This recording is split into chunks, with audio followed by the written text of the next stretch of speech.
Hello friends, welcome back to another training session with BestBull tutorial. In today's video, we will discuss the View tab. So click on it and you will see a window called Visibility Menu Bar has opened. It consists of different options which are represented by blue colored boxes. These also act as switches. Let's see an example by clicking on the Order button. Once you click it, the Order option will appear below, and when you deselect it, it will disappear.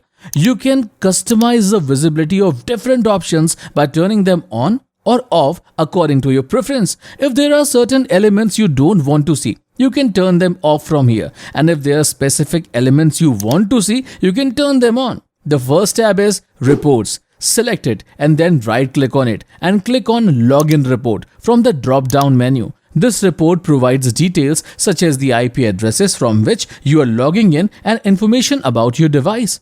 Next, right-click again and choose the Trade Book Report option from the drop-down menu. This time, we will generate a report by clicking on the Request Report button. Here, you will find information about the scripts you have worked with, whether you bought or sold, the time of the trade, quantity, price, and other relevant details. This complete trade book can be downloaded and can help you make important decisions. That's all for today's video. Thank you for watching.